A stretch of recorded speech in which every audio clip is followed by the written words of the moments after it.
धोलाई विधानसभा केंद्र में मातृभूमि कप नॉकआउट फुटबॉल प्रतियोगिता के मैच में सिलचर IIMA रॉक्स तथा ताहिर FC सप्तग्राम के बीच मैच आयोजित किया गया, जिसमें ताहिर FC सप्तग्राम दल के खिलाड़ियों ने 9 के मुकाबले 0 गोल से सिलचर IIMA रॉक्स को हराया।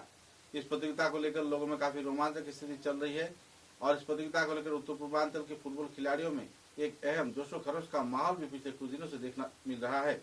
इस संदर्भ में जानकारी देते हुए आयोजक वरिष्ठ कार्यकर्ताओं ने संदर्भ में विस्तारित खुलासा भी किए।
Thailand duran ka lagi pak kalau itu dua champion dulu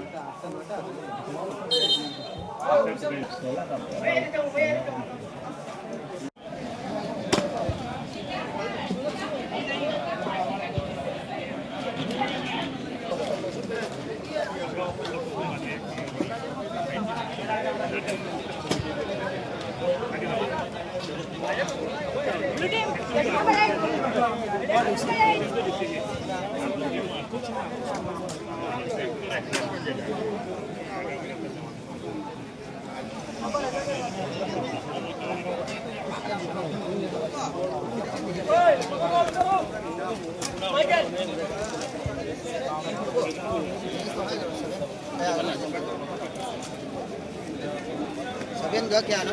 Kilo? Kurang 600 dito. Ate. আমরা যেটা মিশন না করছি যারা চাল করতে পারেন না করছি খেলা কেমন সাড়া পাচ্ছেন এবং একদিকে প্রচন্ড কঠোর গরম এবং এর মধ্যে খেলোয়াড়রা কেমন সাড়া দিচ্ছে? গরম তো প্রচণ্ড, গতকালকেও গরম ছিল মাঠে এবং আজকেও প্রচণ্ড তাপমাত্রা অনেক 36-এর উপরে চলছে আমাদের এখানে। তার মধ্যেও আজকে আমরা এখানে খেলা শুরু করেছি এবং এখন পর্যন্ত খেলার যেটা ফলাফল তাহের FC সত্যগ্রাম 3-0 গোলের ব্যবধানে বিরতির আগ পর্যন্ত এগিয়ে রয়েছেন এবং অপোজিশন যেটা টিম আইমা রক্স FC শিলচর থেকে এসেছে, ওরা নিজস্ব খেলোয়াড় নিয়ে এখানে খেলছে এবং আমি যতটুকু লক্ষ্য করছি মানে কন্টেস্ট করার ওনারা চেষ্টা করছেন। আর আগামীকালকে আমাদের এখানে লোকাল FC সত্যগ্রাম এবং দিদারকুশ জিপসি FCর মধ্যে আমাদের প্রথম রাউন্ডের পঞ্চম ম্যাচ যেটা সেটা হবে আগামীকালকে।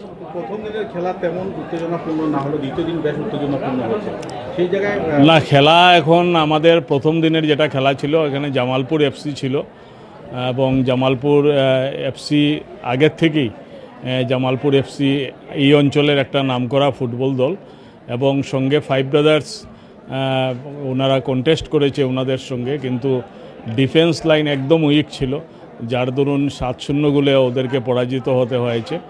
আর পরের দিনের খেলাও ভালো ছিল এবং প্রতিটি খেলাই ভালো। আর এখানে বিশেষ করে আমি এই 4টা ম্যাচে যেটা লক্ষ্য করছি, বিশেষ করে মিজোরামের বিভিন্ন ফুটবল ক্লাবের খেলোয়াড়রা এই মাঠে এসে খেলছেন এখন পর্যন্ত। আরও গতকালকে আমি দেখলাম একটা টিম পশ্চিমবঙ্গ থেকে ওনাদের খেলোয়াড় ওনারা নিয়ে এসেছেন। পশ্চিমবাংলার খেলোয়াড় ওনারা গত বছরও এখানে এসেছিল এবং গতকালকেও আমি মাঠে দেখেছি পশ্চিমবাংলার থেকে ওনারা এসে খেলা করেছে।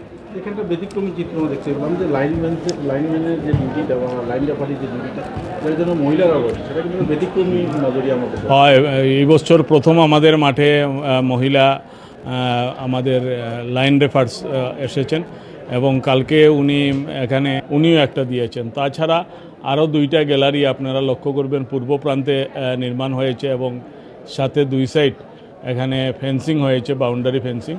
তো সেইগুলা সিডিউল কাস্ট কম্পোনেন্ট ফান্ড থেকে 1,53,00,000 টাকা ব্যয়ে সেইগুলা নির্মাণ করা হয়েছে এবং সেটা পরিমল শুক্লবৈদ্য মহাশয়ের প্রচেষ্টায় উনি মন্ত্রী থাকাকালীন এই অর্থ উনি বরাদ্দ করেছিলেন। তো সেটা দেওয়ার কোনো ব্যবস্থা নেই? শেড আমাদের 2টাতে আছে আর বাকিগুলোতে তো শেড নেই। এখন আগামী দিনে যদি আমরা কোনো ফান্ড পাই এই ধরনের, আমরা চেষ্টা করব সেটাকে উন্নতি করার। ধন্যবাদ।